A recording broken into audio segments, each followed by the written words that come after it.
ओम शांति। 1 दिसंबर 2024 की अव्यक्त बाप दादा की रिवाइज मुरली है। स्मृति दिवस 18 जनवरी 2003 की, जिसमें बाबा स्नेह का महत्व बता रहे हैं, जिससे ही हम सभी का ब्राह्मण जन्म हुआ है, जो हमें सहज योगी बना देता है, सर्व आकर्षणों से उपराम कर देता है। फिर स्मृति दिवस के अवसर पर बाबा प्रेरित कर रहे हैं कि कर्म करते हुए भी समर्थ बनने के लिए हम उन सभी स्मृतियों को याद करें जो बाप ने ब्राह्मण जन्म होते ही हमें दी है, और उसमें भी विशेष पहली स्मृति मैं कौन।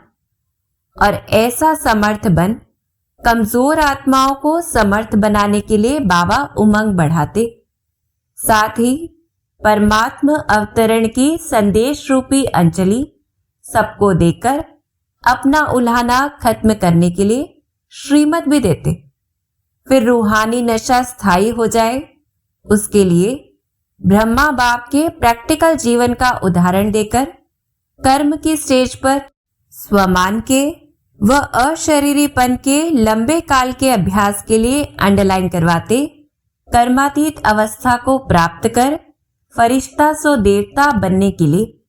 तो चलते हैं समर्थ बनने की यात्रा पर और सुनते हैं बाप दादा की वाणी। मुरली का टाइटल है ब्राह्मण जन्म की स्मृतियों द्वारा समर्थ बन सर्व को समर्थ बनाओ। तो लिस्ट बनानी है हमें सर्व स्मृतियों की और समर्थ बनना है। आज चारों ओर के सर्व स्नेही बच्चों के स्नेह के मीठे मीठे याद के भिन्न भिन्न बोल, स्नेह के मोती की मालाएं बाप दादा के पास अमृत वेले से भी पहले पहुंच गई। बच्चों का स्नेह बाप दादा को भी स्नेह के सागर में समा लेता है। बाप दादा ने देखा हर एक बच्चे में स्नेह की शक्ति अटूट है, तो इसका महत्व बताते बाबा, यह स्नेह की शक्ति हर बच्चे को सहज योगी बना रही है। स्नेह के आधार पर सर्व आकर्षणों से उपराम हो आगे से आगे बढ़ रहे हैं। ऐसा एक बच्चा भी नहीं देखा जिसको बाप दादा द्वारा या विशेष आत्माओं द्वारा न्यारे और प्यारे स्नेह का अनुभव न हो। हर एक ब्राह्मण आत्मा का ब्राह्मण जीवन का आदिकाल स्नेह की शक्ति द्वारा ही हुआ है। तो हम सभी का ब्राह्मण जन्म बाप दादा के स्नेह से, दादी दीदियों के स्नेह से हुआ है। इसलिए बाबा कहते ब्राह्मण जन्म की यह स्नेह की शक्ति वरदान बन आगे बढ़ा रही है। तो आज का दिन विशेष बाप और बच्चों के स्नेह का दिन है। हर एक ने अपने दिल में स्नेह के मोतियों की बहुत बहुत मालाएं बाप दादा को पहनाई, और शक्तियां आज के दिन मर्ज हैं, लेकिन स्नेह की शक्ति इमर्ज है। बाप दादा भी बच्चों के स्नेह के सागर में लवलीन है, तो खुद को भी हम ऐसा अनुभव करें। आज के दिन को स्मृति दिवस कहते हो। स्मृति दिवस सिर्फ ब्रह्मा बाप के स्मृति का दिवस नहीं है, अंडरलाइन करें हम, लेकिन बाप दादा कहते हैं आज और सदा यह याद रहे कि बाप दादा ने ब्राह्मण जन्म लेते ही आदि से अब तक क्या क्या स्मृतियां दिलाई है। वह स्मृतियों की माला याद करो, बहुत बड़ी माला बन जाएगी। सबसे पहली स्मृति सबको क्या मिली, पूछ रहे हैं बाबा। पहला पाठ याद है ना, मैं कौन। इस स्मृति ने ही नया जन्म दिया, वृत्ति दृष्टि स्मृति परिवर्तन कर दी है। ऐसी स्मृतियां याद आते ही रूहानी खुशी की झलक नयनों में, मुख में आ ही जाती है। आप स्मृतियां याद करते और भक्त माला सिमरन करते हैं। एक भी स्मृति अमृत वेले से कर्मयोगी बनने समय भी बार बार याद रहे तो स्मृति समर्थ स्वरूप बना देती है, क्योंकि जैसी स्मृति वैसी ही समर्थी स्वतः ही आती है। इसलिए आज के दिन को स्मृति दिन साथ साथ समर्थ दिन कहते हैं। तो ये युक्ति दे रहे हैं बाबा कि अपने अंदर हम समर्थी अर्थात शक्ति कैसे भरें।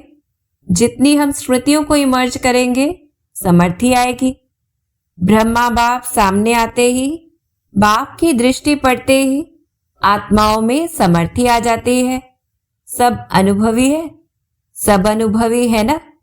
चाहे साकार रूप में देखा, चाहे अव्यक्त रूप की पालना से पलते अव्यक्त स्थिति का अनुभव करते हो, सेकंड में दिल से बाप दादा कहा और समर्थी स्वतः ही आ जाती है।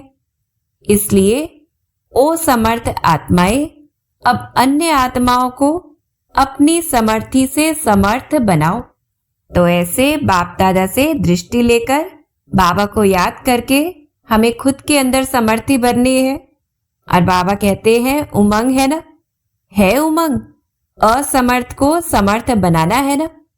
बाप दादा ने देखा कि चारों ओर कमजोर आत्माओं को समर्थ बनाने का उमंग अच्छा है। तो सभी बच्चों का उमंग देखा बाबा ने। शिवरात्रि के प्रोग्राम धूमधाम से बना रहे हैं। सबको उमंग है ना। जिसको उमंग है बस इस शिवरात्रि में कमाल करेंगे, वह हाथ उठाओ। तो हम सभी उमंग के साथ हाथ उठाएं। बाबा कहते ऐसी कमाल जो धमाल खत्म हो जाए, जय जयकार हो जाए, वाह वाह समर्थ आत्माएं वाह। सभी जोन ने प्रोग्राम बनाया है ना, पंजाब ने भी बनाया है ना। अच्छा है। भटकती हुई आत्माएं, प्यासी आत्माएं, अशांत आत्माएं, ऐसी आत्माओं को अंजलि तो दे दो। फिर भी आपके भाई बहनें हैं तो अपने भाइयों के ऊपर, अपनी बहनों के ऊपर रहम आता है ना। देखो आजकल परमात्मा को आपदा के समय याद करते, लेकिन शक्तियों को देवताओं में भी गणेश है, हनुमान है और भी देवताओं को ज्यादा याद करते हैं। तो वह कौन है पूछ रहे हैं बाबा। और नशा चढ़ाते स्मृति दिलाकर आप ही हो ना। आपको रोज याद करते हैं, पुकार रहे हैं, हे कृपालु दयालु रहम करो, कृपा करो, जरा सी एक सुख शांति की बूंद दे दो। आप द्वारा एक बूंद के प्यासी हैं। तो दुखियों का, प्यासी आत्माओं का आवाज, हे शक्तियां, हे देव, नहीं पहुंच रहा है? पहुंच रहा है ना। तो हम सभी स्वयं को साइलेंस में टिकाकर अनुभव करें, विश्व की सैकड़ों आत्माएं हमें पुकार रही हैं। इसलिए बाप दादा जब पुकार सुनते हैं तो शक्तियों को और देवों को याद करते हैं। तो अच्छा प्रोग्राम दादी ने बनाया है, बाबा को पसंद है। स्मृति दिवस तो सदा ही है, लेकिन फिर भी आज का दिन स्मृति द्वारा सर्व समर्थियां विशेष प्राप्त की।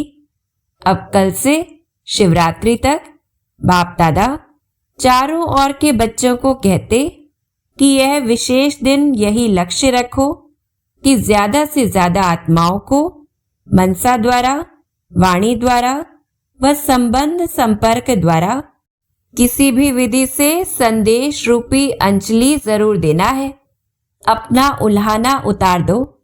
बच्चे सोचते हैं अभी विनाश की डेट तो दिखाई नहीं देती है, तो कभी भी उल्हाना पूरा कर लेंगे।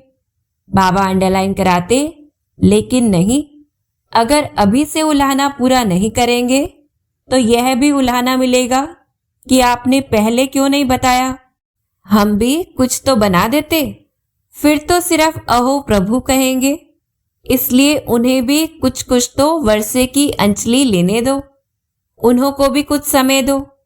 एक बूंद से भी प्यास तो बुझाओ। प्यासे के लिए एक बूंद भी बहुत महत्व वाली होती है। तो यही प्रोग्राम है ना कि कल से लेके बाप दादा भी हरी झंडी नहीं नगाड़ा बजा रहे हैं कि आत्माओं को, हे तृप्त आत्माएं, संदेश दो, संदेश दो। तो उमंग बढ़ा रहे हैं बाबा। और उस समय दादी प्रकाशमणि जी ने ऐसा प्रोग्राम बनाया था। तो बाबा कहते कम से कम शिवरात्रि पर बाप के बर्थडे का मुख तो मीठा करे कि हाँ हमें संदेश मिल गया। यह दिल खुश मिठाई सभी को सुनाओ, खिलाओ। साधारण शिवरात्रि नहीं मनाना, कुछ कमाल करके दिखाना। उमंग है? पूछ रहे हैं बाबा। पहली लाइन को है तो हम सभी हाथ उठाएं और बाबा कहते बहुत धूम मचाओ। कम से कम यह तो समझे कि शिवरात्रि का इतना बड़ा महत्व है। हमारे बाप का जन्मदिन है, सुन के खुशी तो मनाए। और फिर बाबा हमें धारणा के सब्जेक्ट पर मजबूत करते।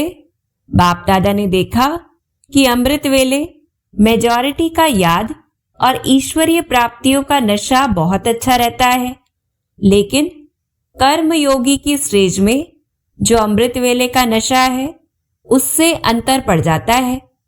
पूछते हैं बाबा कारण क्या है? कर्म करते सोल कॉन्शियस और कर्म कॉन्शियस दोनों रहता है।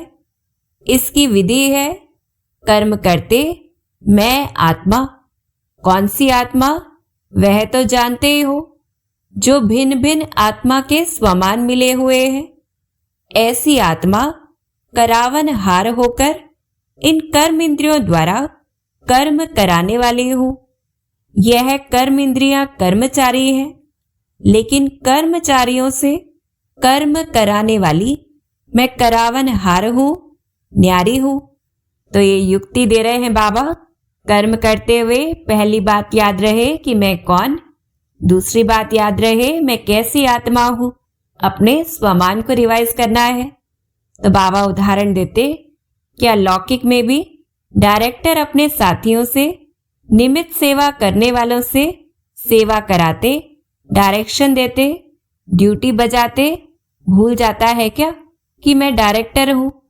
तो अपने को करावनहार शक्तिशाली आत्मा हूं, यह समझकर कार्य कराओ। यह आत्मा और शरीर, वह करनहार है, वह करावनहार है। यह स्मृति मर्ज हो जाती है। तो याद रखना है यह शरीर करनहार है और हम आत्मा करावनहार है। बाबा याद दिलाते, आप सबको पुराने बच्चों को मालूम है कि ब्रह्मा बाप ने शुरू शुरू में क्या अभ्यास किया? एक डायरी थी ना, सारी डायरी में एक ही शब्द, मैं भी आत्मा, जसोदा भी आत्मा, यह बच्चे भी आत्मा है, आत्मा है, आत्मा है। यह फाउंडेशन सदा का अभ्यास किया। तो अंडरलाइन करा रहे हैं बाबा। तो यह पहला पाठ मैं कौन, इसका बार बार अभ्यास चाहिए, चेकिंग चाहिए। ऐसे नहीं मैं तो हूं ही आत्मा। तो हम भी ऐसे बार बार लिखने का अभ्यास करें कि मैं भी आत्मा और हमारे जितने भी संबंधी हैं वे भी आत्माएं हैं।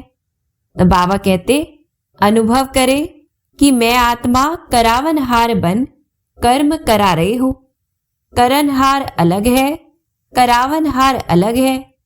ब्रह्मा बाप का दूसरा अनुभव भी सुना है कि यह कर्म इंद्रियां कर्मचारी है। तो रोज रात की कचहरी सुनी है ना, जो ब्रह्मा बाबा की डायरी है उसमें है ये सब। तो मालिक बन इन कर्म इंद्रियों रूपी कर्मचारियों से हालचाल पूछा है ना।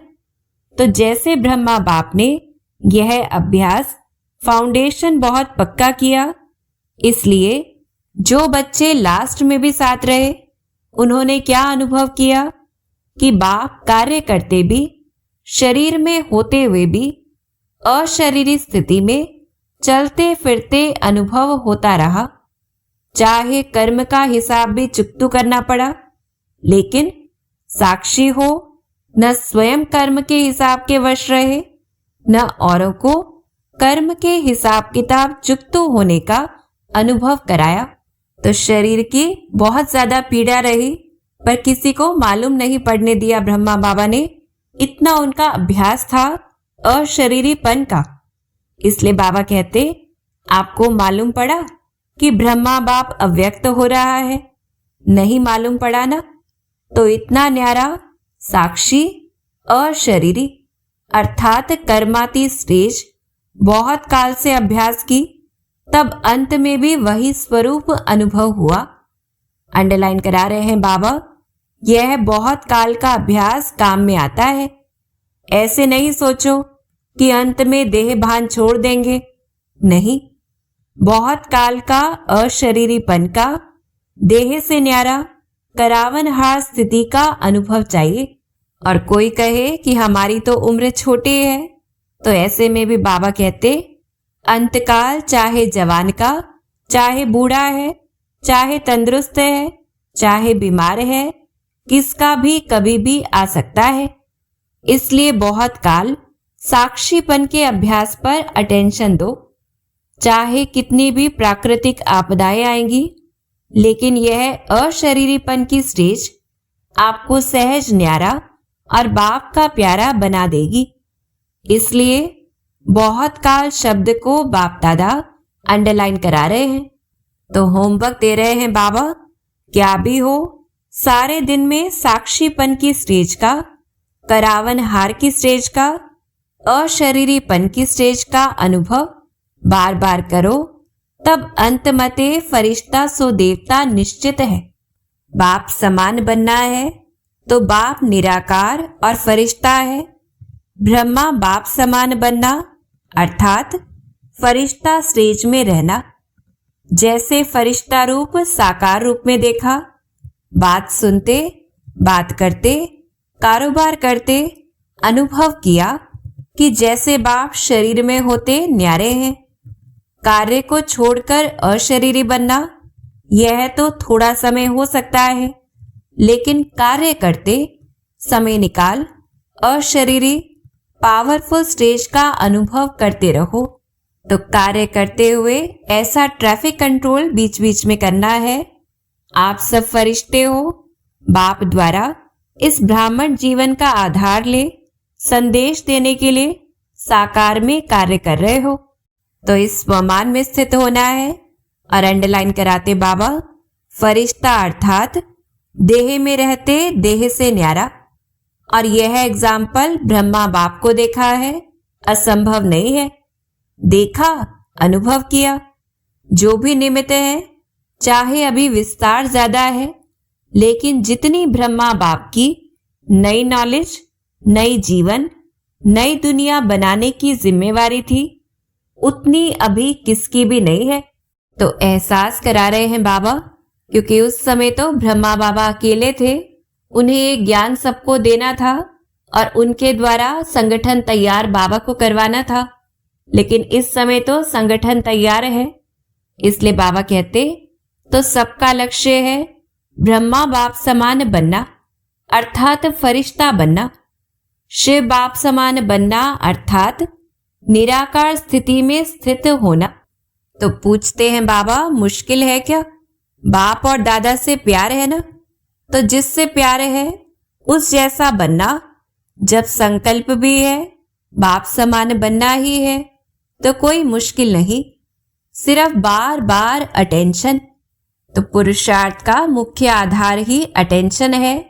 इसलिए बाबा कहते साधारण जीवन नहीं, साधारण जीवन जीने वाले बहुत हैं, बड़े बड़े कार्य करने वाले बहुत हैं, लेकिन आप जैसा कार्य आप ब्राह्मण आत्माओं के सिवाय और कोई नहीं कर सकता है।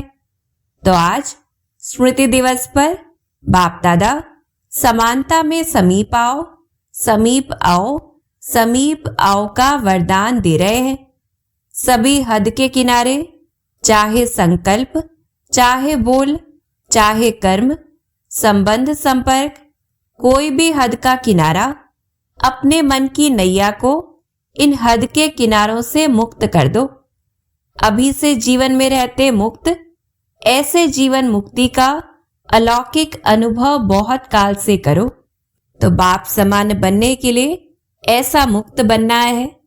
अच्छा, चारों ओर के बच्चों के पत्र बहुत मिले हैं और मधुबन वालों की क्रोध मुक्त की रिपोर्ट समाचार भी बाप दादा के पास पहुंचा है। बाप दादा हिम्मत पर खुश हैं और आगे के लिए सदा मुक्त रहने के लिए सहन शक्ति का कवच पहने रखना। तो कितना भी कोई प्रयत्न करेगा, लेकिन आप सदा सेफ रहेंगे। तो ये वरदान दे रहे हैं बाबा, और हमें ये भी प्रैक्टिस करनी है जैसे हमने सहन शक्ति का कवच पहना है।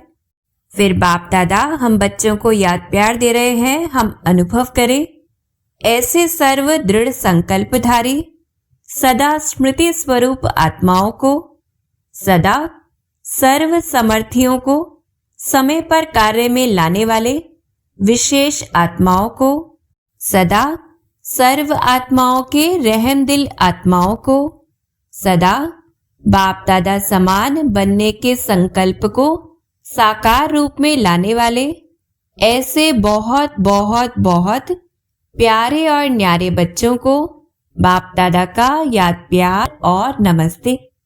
हम रूहानी दृढ़ संकल्पधारी बच्चों का, बाप समान बनने वाले बच्चों का बाप दादा को याद प्यार और नमस्ते। फिर डबल फॉरेनर्स को डबल नशा है। क्यों डबल नशा है? क्योंकि समझते हैं कि हम भी जैसे बाप दूर देश के हैं ना, तो हम भी दूर देश से आए हैं। बाप दादा ने डबल विदेशी बच्चों की एक विशेषता देखी है कि दीप से दीप जगाते हुए अनेक देशों में बाप दादा के जगे हुए दीपकों की दिवाली मना दी है। तो प्रेरित कर रहे हैं बाबा, डबल विदेशियों को संदेश देने का शौक अच्छा है। हर ग्रुप में बाप दादा ने देखा 35-40 देशों के होते हैं। मुबारक हो। सदा स्वयं भी उड़ते रहो और फरिश्ते बन करके उड़ते उड़ते संदेश देते रहो। अच्छा है, आप 35 देशों वालों को बाप दादा नहीं देख रहा है और भी देश वालों को आपके साथ देख रहे हैं। तो नंबर 1 बाप समान बनने वाले हो ना? नंबर 1 की नंबर वार बनने वाले हो? नंबर 1 नंबर वार नहीं। तो अंडरलाइन करा रहे हैं बाबा, नंबर 1 बनना अर्थात हर समय विन करने वाले। जो विन करते हैं वह 1 होते हैं। तो ऐसे हो ना? बहुत अच्छा। विजयी हैं और सदा विजयी रहने वाले। तो ऐसा नशा रहे हमें। अच्छा, और सभी को जहां जहां जाओ वहां यह स्मृति दिलाना कि सभी डबल फॉरेनर्स को 1 नंबर बनना है। अच्छा, बाप दादा सभी माताओं को, गौपाल की प्यारी माताओं को बहुत बहुत दिल से याद प्यार दे रहे हैं। और पांडव चाहे यूथ हो चाहे प्रवृत्ति वाले हो, पांडव सदा पांडवपति के साथी रहे हैं। ऐसे साथी पांडवों को भी बाप दादा बहुत बहुत याद प्यार दे रहे हैं। तो सभी मीठी प्यारी माताएं और पांडव भी बाप दादा को याद प्यार दे। फिर दादी जी से आज के दिन क्या याद आता है? प्रकाशवणी दादी जी से पूछ रहे हैं बाबा, विल पावर्स मिली ना? विल पावर्स का वरदान है, क्योंकि ब्रह्मा बाबा ने जब शरीर छोड़ा तो दादी के हाथ में हाथ देकर सर्व शक्तियां उनको सौंप दी। तो ऐसे बाबा कह रहे हैं, बहुत अच्छा पाठ बजाया है, इसकी मुबारक है। सभी की दुआएं आपको बहुत हैं। आपको देख करके ही सभी खुश हो जाते हैं, बोलो या नहीं बोलो। आपको कुछ होता है ना, तो सब ऐसे समझते हैं हमको हो रहा है। इतना प्यार है, सभी का है। तो दादी जी ने भी कहा हमारा भी सबसे बहुत प्यारे है। तो बाबा ने कहा प्यार तो है बहुत सभी से, यह प्यार ही सभी को चला रहा है। धारणा कम हो ज्यादा हो, लेकिन प्यार चला रहा है। बहुत अच्छा। फिर ईशु दादी जी से, इसने भी हिसाब चुकतो कर लिया, कोई बात नहीं। इसका सहज पुरुषार्थ, सहज हिसाब चुकतू, सहज ही हो गया। सोते सोते आराम मिला विष्णु के मुआफिक। अच्छा, फिर भी साकार से अभी तक यज्ञ रक्षक बने हैं। तो यज्ञ रक्षक बनने की दुआएं बहुत होती हैं। अंडरलाइन करें हम। फिर बाबा ने कहा सभी दादियां बाप दादा के बहुत बहुत समीप हैं, समीप रत्न है और सबको दादियों का मूल्य है। संगठन भी अच्छा है। आप दादियों के संगठन ने इतने वर्ष यज्ञ की रक्षा की है और करते रहेंगे। यह एकता सभी सफलता का आधार है। तो दादी जी ने कहा बाबा बीच में है। तो बाबा ने कहा बाप को बीच में रखा है, यह अटेंशन बहुत अच्छा दिया है। अच्छा, सभी ठीक है। तो ऐसे बाबा सभी से मुलाकात करते हुए और याद प्यार देते हुए, तो ऐसे हम सभी बाप दादा का वरदानी हाथ अनुभव करें और वरदान ले लें। सर्व संबंधों से एक बाप को अपना साथी बनाने वाले सहज पुरुषार्थी भव। बाप स्वयं सर्व संबंधों से साथ निभाने की ऑफर करते हैं। जैसा समय वैसे संबंध से बाप के साथ रहो और साथी बनाओ। जहां सदा साथ भी है और साथी भी है, वहां कोई मुश्किल हो नहीं सकता। जब कभी अपने को अकेला अनुभव करो तो उस समय बाप के बिंदु रूप को याद नहीं करो। तो बाबा तरीका बता रहे हैं, प्राप्तियों की लिस्ट सामने लाओ, भिन्न भिन्न समय के रमणीक अनुभव की कहानियां स्मृति में लाओ, सर्व संबंधों के रस का अनुभव करो, तो मेहनत समाप्त हो जाएगी और सहज पुरुषार्थी बन जाएंगे। तो ऐसा रमणीक पुरुषार्थ करना है। फिर स्लोगन है, बहुरूपी बन, माया के बहुरूपों को परख लो, तो मास्टर मायापति बन जाएंगे। तो बहुरूपी बाप के साथ रहकर बहुरूपी बनकर ऐसी परख शक्ति को धारण करना है। अच्छा, ओम शांति।